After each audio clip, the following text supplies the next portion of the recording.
नाम जीवन कुमार है। मैं बिहार से हूँ और गया टीचर्स कंसेंसस से एमएलसी हूँ।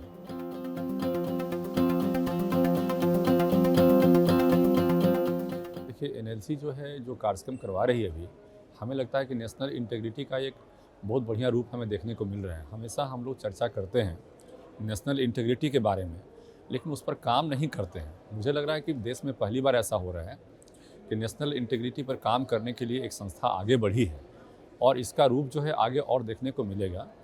जितनी भी संस्थाएं हैं पूरे देश में, उस पर इस कार्यक्रम पर मुझे लगता है कि विचार करेगी और जो सरकार की एजेंसी है और साथ साथ जो सरकार में जो भी लोग हैं इस पर विचार करेंगे। मुझे लगता है कि राज्यसभा हो, लोकसभा हो, विधानसभा हो, विधान परिषद हो, इस तरह के कार्यक्रम के लिए आगे बढ़ेंगे इसके बाद।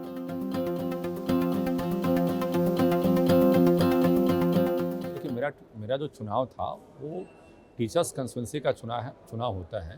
उसमें हमारे जितने भी टीचर्स होते हैं वो वोट करते हैं और उन लोगों को वोटिंग के बाद जो है हम लोग चुनाव में जीत के आते हैं।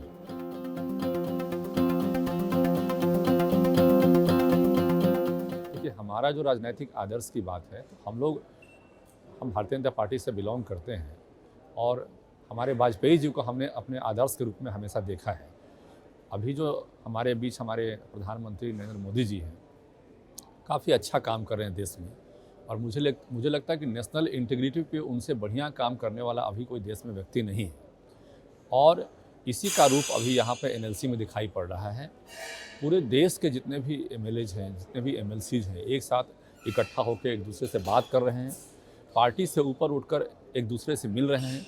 ये देश में पहली बार हो रहा है।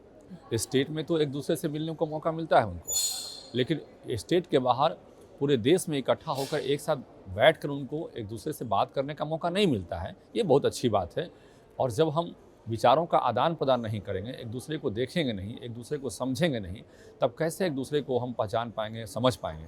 ये एक दूसरे को समझने का बहुत बढ़िया मौका है, बहुत बढ़िया प्लेटफॉर्म है। इसके माध्यम से हम एक दूसरे को समझ सकते हैं और पूरे भारत, जो हम कहते हैं कि पूरा हमारा भारत एक है, हज़ारों भाषाएं हैं यहाँ पर, तो हज़ारों भाषाओं में पूरा भारत जो है एक दिखता है यहाँ पर।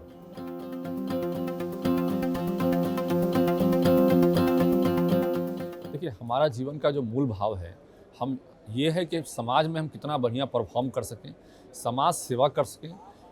पंडित दीनदयाल उपाध्याय के जो विचार हैं, गरीब के जो निचले पैदान होते हैं, गरीबी का जो निचला पैदान होता है और उस पर जो लोग बैठे होते हैं, वहाँ पर जो लोग हैं, जब तक उनको हम ऊपर नहीं ले जाएंगे, गरीबी रेखा से ऊपर नहीं ले जाएंगे, तब तक हम अपने देश के तरक्की के बारे में सोच नहीं सकते हैं। और यही हमारा जो है विचार है, हमारा जो है सोच है कि हम अपने देश को आगे ले जाएं। और आज चर्चा हो रही है 2047 की बात, कि 2047 में मेरा भारत कैसा रहेगा। तो मुझे लगता है कि उनके विचारों को हम मूर्त रूप दे देंगे तो हमारा भारत जो है तरक्की करेगा और लगातार तरक्की कर भी रहा है और पूरी दुनिया में हम अव्वल हो जाएंगे।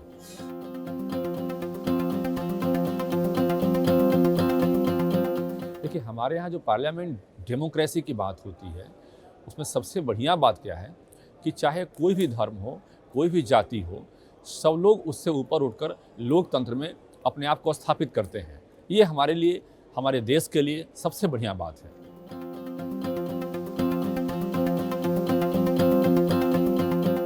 देखिए, व्यक्तिगत जीवन को और राजनैतिक जीवन को और सामाजिक जीवन को एक राजनीतिक व्यक्ति को संभालना होता है।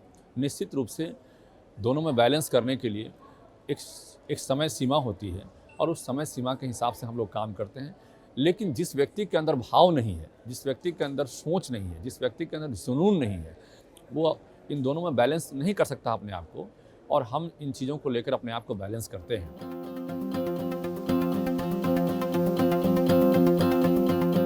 हमारी सबसे बड़ी ताकत हमारी सोच है, देश के प्रति हमारी समर्पण की भावना है। हमारे सबसे बड़ी ताकत जो है हमारा जुनून है और जिस व्यक्ति के अंदर जुनून नहीं है, जिस व्यक्ति के अंदर सोच नहीं है, समर्पण की भावना नहीं है, तो वो व्यक्ति जो है आगे नहीं बढ़ सकता है। हमारे चुनाव में भी बहुत सारे चैलेंजेस हमें फेस करने को मिले, लेकिन हमारा जुनून, हमारे जनता के प्रति समर्पण की भावना चुनाव में हमें जीत की ओर आगे बढ़ाई और आज उसके बाद हम चुनाव जीते।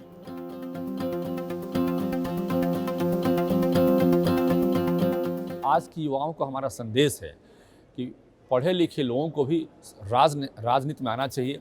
और एक आम भावना राजनीतिक व्यक्तियों के प्रति बन गई है कि राजनीति में केवल वैसे लोग आते हैं जिनका समाज से कोई लेना देना नहीं है, समाज में एक गलत भावना उनके प्रति चला गया है।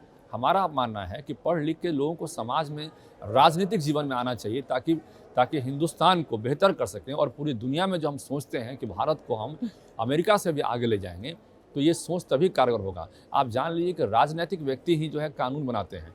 तो जो कानून बनाने वाले लोग हैं और कानून का पालन करने वाले लोग हैं, दोनों में अंतर होता है। एक आम व्यक्ति कानून का पालन करते हैं और राजनीतिक व्यक्ति जो है, राजनीतिक लोग कानून बनाते हैं। तो यदि राजनीतिक व्यक्तियों में पढ़े लिखे लोगों की संख्या ज़्यादा होगी, अच्छे लोगों की संख्या ज़्यादा होगी, तो निश्चित रूप से हमारा भारत बेहतर और बेहतरी की ओर जाएगा।